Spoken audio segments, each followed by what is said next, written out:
So I realized last time after posting the video that I didn't give an end date to the buzzworthy Space Bumblebee giveaway. So, to be fair to everyone, I will say that you can still enter the contest until 12 o'clock tonight, August 14th, 2022.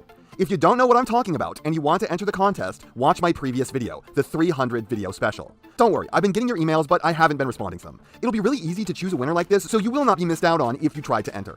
And with the overwhelming response to the last video, I can say that I'm thinking about doing more videos in a similar vein. You guys loved it, and I am so thrilled to hear that. Every segment was fantastic, and I'm so proud of what my patrons accomplished together. Who knows, maybe this can be a series, and maybe next time I open it up to more of you than just my patrons. Anyways, this video is going to be different than what I initially planned to do today. There's one person out there who actually knows what I was going to make for today's video. But then I got this, and I realized that I could actually hopefully do some good for a regular member of the Transformers community, who's creating an interesting product. So I'm postponing the video that would have been today till Wednesday. And today, what we are talking about is the 3D printed Tarn mask from Tony of Candle Comics on Etsy, also just called the Face of Justice. I know Bobby Skullface already talked about this thing, and there's definitely some crossover between our audiences, but I don't think it's particularly substantial. So there's a good chance that this is the first most of you will have ever seen this. And man, this thing is just so stupidly sick, it kind of hurts me. And this isn't even its final form, because after I bought this, I received an email from the creator saying that they are designing a pair of eyes for it, and they'll be sending them out for free when they're done to anyone who already bought a mask. And I have to point out that this was only 60 bucks. I'm sure that for some of you that may seem kind of steep, but this is not a company making this. This is a dude. This is a dude using a lot of plastic to 3D print, paint, and ship individual items himself. I look at this and go, wait, I didn't pay $100 for this? Was it stolen? That is a mad deal, and he's giving us even more for the price. Literal insanity. If the eyes can actually glow, the amount of value for this would be completely unreasonable. And it's also pretty durable. I mean, I dropped this like 5 times already because even though it's a mostly static mask, I can't stop playing with it. No sign of damage whatsoever.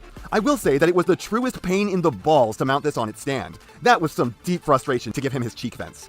Totally worth it though, because I'm not going to wear this mask. Not only is it a significant distance away from being the most comfortable thing ever, I mean my nose becomes like half as long under this thing, but I also don't think the mounts the straps are on are going to last. Maybe I'm wrong, but these being 3D printed struts does not give me confidence in their ability to survive the annals of time with continued use. However, 3D printing has come a long way, and this could be tough enough to be worn a lot, I don't know for sure. The quality of prints are getting way better than when I first experienced them, cause this is pretty dang smooth to the touch. Like, I'm used to this stuff feeling like sandpaper, but this is definitely not going to grind the face off your head if you chose to wear it as part of a costume or anything. And honestly, you can still see the print lines, but it almost enhances the appeal of this thing. For some reason, the print lines reflect the light, giving the mask a chitinous, iridescent quality. It looks really cool and a lot less distracting in person. At least more so than you might be anticipating if you've experienced 3D printed plastics before. My biggest problem with the whole set is these little doodle boppers right here. These are pretty ugly, so when this review is done, I'm gonna chop these down. Now I've mentioned that you can wear this thing, but I didn't mention that it's huge. You can hide an entire masterpiece scale figure behind this thing. And it would store a lot easier than you might be thinking because the forehead crest of this actually comes as a separate part that just locks together. I'll be gluing this down myself eventually though. And it's pointy. I keep finding myself bending down near it and immediately becoming immensely afraid for my eyes. Look, this may not be the most exciting thing I've ever covered, and it's absolutely far away from the longest review I will ever make, probably closer to the shortest. But it's not like there's going to be a posability or transformation section with this thing.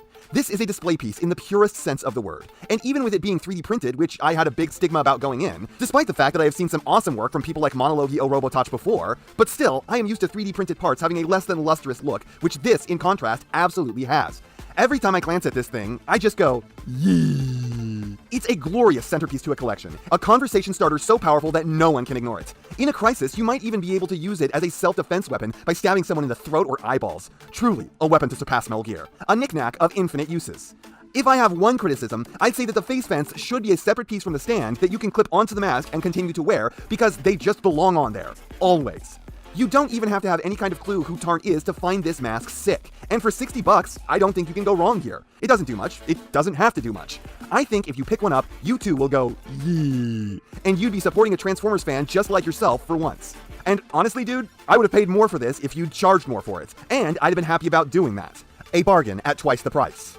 You'd have to go back 201 videos to get that reference. And that's not half what I have to say, but it's enough what I have to say. And I know, you know, what everyone else tells you to do at the end of these videos. So, if you liked what you saw here, please do that. And if you'd like to take it a step further, then please, share this video with any friend you think may be interested. I hope you all enjoyed listening to me waste your time.